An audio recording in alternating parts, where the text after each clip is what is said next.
आप देख रहे हैं जनता मंच।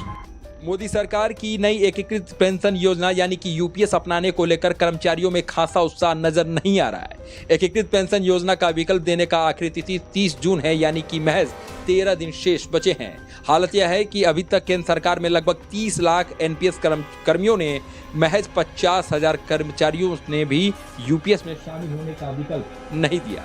ऐसे में कर्मचारियों का कहना है कि सरकार कम से कम 3 माह के लिए यूपीएस में शामिल होने का विकल्प देने की अवधि को आगे बढ़ा सकती है। इसके साथ ही केंद्र सरकार अपने कर्मचारियों को यूपीएस के फायदों से अवगत कराने और एनपीएस और यूपीएस को लेकर उनके सवालों का जवाब देने के लिए ट्रेनिंग का कोई नया मैकेनिज्म तैयार करने की विचार कर रही है। कुछ विभागों में कर्मचारियों को यूपीएस के बारे में बताया जा रहा है। कर्मचारी संगठन के पदाधिकारियों का कहना है कि फिलहाल यूपीएस के प्रति कर्मियों की बेरुखी को देखते हुए सरकार इसके प्रावधान में कोई बदलाव भी कर सकती है।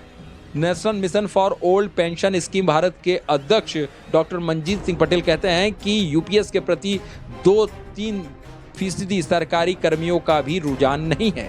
विभिन्न मंत्रालयों और विभागों में यूपीएस को सही से ट्रेनिंग देने वाले ट्रेनर का अभाव है। ओपीएस बहाली या यूपीएस में बदलाव अपनी इस मांग को लेकर कई राज्यों का दौरा कर चुके पटेल बताते हैं कि पीओ और डीडीओ को ट्रेनिंग तक नहीं दी गई है। अनेक अधिकारी ऐसे हैं जिनके पास कर्मियों के सवालों का जवाब नहीं होता है। जो कर्मचारी रिटायर हो चुके हैं अब उनके खाते बंद हो गए। ऐसे में वे ऑनलाइन यूपीएस में कैसे स्विच करेंगे? इस प्रक्रिया में कई सारी दिक्कतें हैं। आईटी विभाग को ऑनलाइन ट्रेनिंग पर फोकस करना चाहिए। अब ऐसा तो नहीं है कि अगले 15 दिन में 30 लाख एनपीएस कर्मचारियों को यूपीएस का विकल्प देंगे। सरकार को कम से कम 3 माह तक तिथि आगे बढ़ाना ही पड़ेगी। वहीं confederation of central government employees and workers के महासचिव एबी यादव बताते हैं कि कर्मचारियों को यूपीएस मंजूर नहीं है। सरकार ने इसे जबरदस्ती कर्मचारियों पर थोपा है।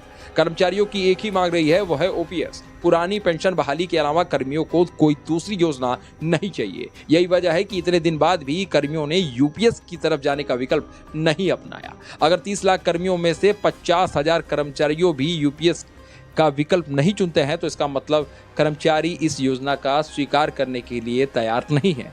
अब सरकार के पास इस योजना को अपनाने की अंतिम तिथि को आगे बढ़ाने के अलावा दूसरा विकल्प नहीं है। ऐसा संभव है कि कर्मचारियों के हित को देखते हुए सरकार यूपीएस में कोई परिवर्तन कर दे।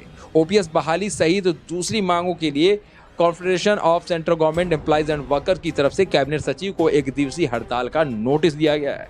यह एक दिवसीय हड़ताल 9 जुलाई को होगी। ब्यूरो रिपोर्ट, जनता मंच। अभी तक आपने हमारे चैनल को सब्सक्राइब नहीं किया है तो दिए गए स्क्रीन पर हमारे जनता मंच चैनल को सब्सक्राइब करें और बेल बटन दबाना बिल्कुल न भूलें।